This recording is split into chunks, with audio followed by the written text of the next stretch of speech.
운전을 배우고 처음 드라이버 라이센스를 갖게 되었을 때 이제 차만 생기면 어디든 갈 수 있을 거라 생각을 하며 들뜬 마음으로 운전 경험도 없고 겁도 없던 시절 처음 차를 몰고 운전하던 어느 날 빗길을 운전하다가 미끄러져 차가 180도 회전하는 일이 있었습니다. 다행히 사고로 이어지지 않았지만 얼마나 놀랐는지 모릅니다. 라이센스가 있다고 해서 운전을 잘 하게 되었다는 것이 아닙니다. 봄, 여름, 가을, 겨울 1년 사시사철을 운전하며 빗길도 경험하고 눈길도 경험하며 안개가 낀 길과 빙판 길에도 운전을 해본 경험이 쌓여지면서 위험과 위기에 대처할 수 있는 능력도 생겨나게 되는 것입니다. 우리들의 인생 역시 세상을 살아가는 동안 날마다 좋은 일만 있는 것이 아닙니다. 그리고 날마다 좋은 일만 반복된다고 해도 문제입니다.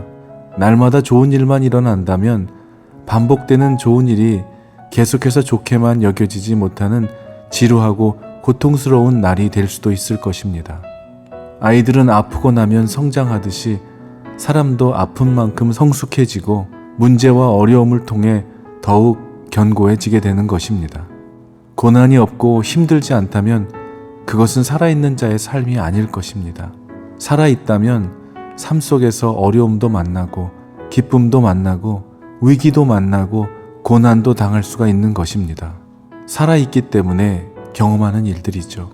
그러나 당하는 어려움과 고난 자체가 문제가 아니라 그 만나는 위기와 고난을 어떤 태도로 대하느냐가 중요합니다. 우리의 태도가 믿음에서 나온 것인지 그렇지 않은지에 따라 그 결과가 완전히 달라질 수 있습니다. 그래서 우리에게 닥쳐오는 인생의 고난과 위기를 가리켜 위장된 축복이라고도 하고 위기가 기회가 된다고 말하기도 합니다. 겉으로 보기에는 우리를 힘들게 하는 것들로 보일 수 있습니다. 그러나 사실은 그 위기를 어떻게 극복하느냐에 따라 그 위기는 기회로, 고난은 축복으로 승화될 수 있습니다. 오늘 본문은 다니엘서 2장입니다. 바벨론 왕 느부갓네살은 예루살렘을 정복하고 그 왕을 폐위시키고 왕족과 귀족 청년들을 포로로 잡아갔습니다. 사로잡혀간 청년들 가운데는 다니엘과 그의 세 친구들도 있었습니다.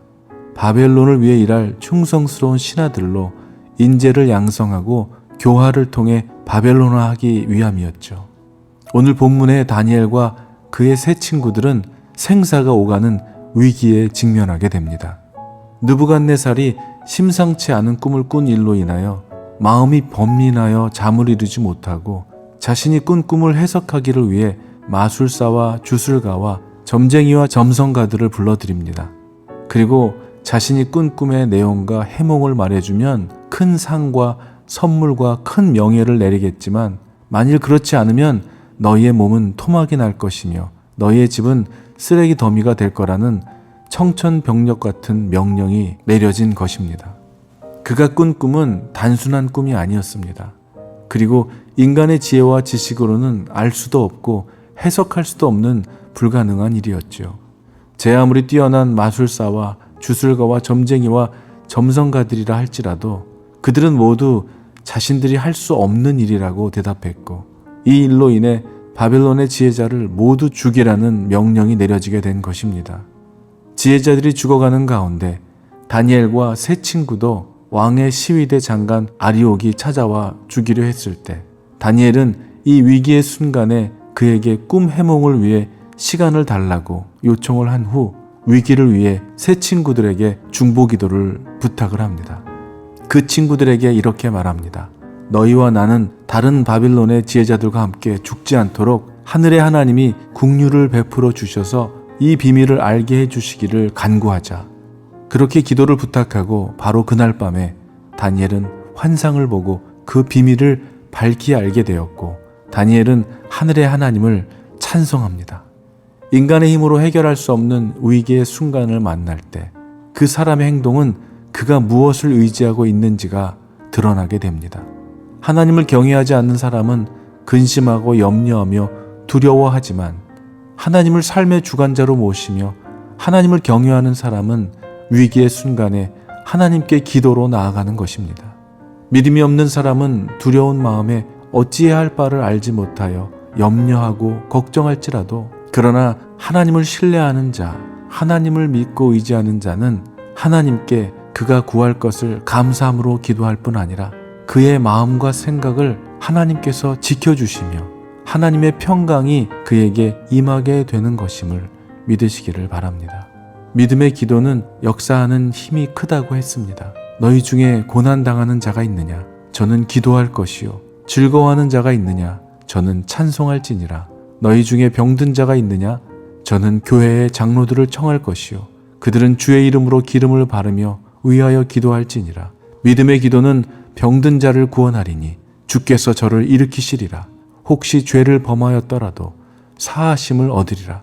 이러므로 너희 죄를 서로 고하며 병 낫기를 위하여 서로 기도하라. 의인의 간구는 역사하는 힘이 많으니라. 아멘. 또한 환난 날에 나를 부르라. 내가 너를 건지리니 내가 나를 영화롭게 하리로다. 아멘. 사랑하는 여러분, 삶에서 만나는 위기가 기회가 되게 하려면 그 당하는 모든 어려움과 위기를 가지고 믿는 자들에게 중보 기도를 부탁할 뿐 아니라 그 위기를 주님 앞으로 나아가 주님께 엎드려 간구하며 기도하는 것입니다.